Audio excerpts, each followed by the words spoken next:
পশ্চিমবঙ্গের ভোট। এই ভোটে যে শুধুমাত্র বিজেপি বা বিরোধী কর্মীরা মার খাচ্ছে, আপনারা যদি আজকে টিভির চ্যানেল দেখেন, আজকে নিউজ পেপারের পাতা উল্টে দেখেন, আজকে যদি আপনারা সোশ্যাল মিডিয়ায় মোবাইল সবার হাতে হাতে, সেখানে যে ওরা ভোটে যায়, কি পরিবর্তন হয়েছে বলুন তো? সাধারণ আম পাবলিকের মানুষের কি কোনো পরিবর্তন হয়েছে? না, আম পাবলিকের কোনো পরিবর্তন হয়নি। হয়েছে কিছু নেতা যারা একটা বিড়িকে দুবার বুঝিয়ে দুবার টানতো, সেই নেতা আজকে স্করপিও চড়ে ঘুরে বেড়াচ্ছে। আজকে টিভি খুললেই দেখা যাচ্ছে চাল চোর, কোথায় বালি চোর, কোথায় কয়লা চোর, কোথায় সোনা পাচার করছে, কোথায় মেয়ে পাচার করছে। এই রকম ভাবে আমাদের রাজ্যটা ভরে গেছে।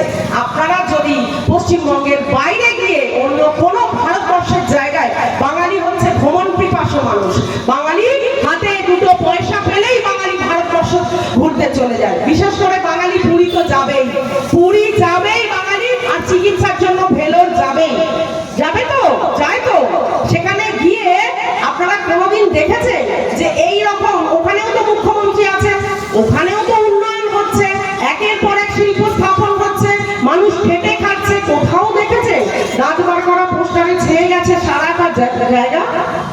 এখানে আজকে আমি বক্তব্য রাখতে আসার আগে আমারই কর্মীরা বলছে যে দিদি এখানে আমাদের পোস্টার লাগাতে দিচ্ছে না, আমাদের ঝান্ডাগুলো খুলে ফেলে দিচ্ছে। আমি বলবো গণতন্ত্রের কণ্ঠ তো এইভাবে রোধ করা যায় না। গণতন্ত্র এত কিসের ভয়? যদি এতই উন্নয়ন করেছো, কোটি কোটি মানুষ যদি আজকে উন্নয়নের জোয়ারে ভাসছে, তাহলে বিরোধীদের কণ্ঠ রোধ করা কেন? কেন দেয়াল লিখতে দিচ্ছ না? কেন একটা ঝান্ডা পোস্টার মারতে দিচ্ছ না? কেন পঞ্চায়েত ভোটটাকে ঠিকঠাক ভাবে সুষ্ঠুভাবে করতে দিলে না? কিন্তু ভুলে যাও না তৃণমূলের বন্ধুরা, এই ভোট কিন্তু পঞ্চায়েতের ভোট নয়, রাজ্য পুলিশ দিয়ে এই ভোট হবে না, এই ভোট কিন্তু সিআরপিএফ জওয়ান দিয়ে ভোট হবে। আর মানুষ যেখানে দেবে, যে যেখানে দেবে বলে ঠিক করে রেখেছে, সে কিন্তু সুযোগ পেলে সেইখানেই দেবে। আজকে একজন, আমিও মহিলা, আমার সামনে অনেক মহিলা শ্রোতা বসে আছেন, আমার সামনে একজন আমাদের মায়ের বয়সী একজন বসে রয়েছেন। বলতে লজ্জা লাগে যে আজকে 70 বছরের একজন মহিলা, 70 বছরের একজন মুখ্যমন্ত্রী, মায়ের বয়সী, সে বলছে 74 বছরের রাজ্যপাল নাকি তার শ্লীলতাহানি করতে পারে রাজভবনে, আমি যাব না। এত তিনি নির্লজ্জতার সীমা ছাড়িয়ে গেছেন। এটা মানা যায়? একজন পিতৃতুল্য পুরুষ, যার সাংবিধানিক এত বড় পদমর্যাদা, আজকে বলছে 74 বছরের মানুষ যদি আমি রাজভবনে যাই তাহলে আমার শ্লীলতাহানি করতে পারে। তাহলে শাহজাহানকে কোলে বসিয়ে তুমি কি করছো মা?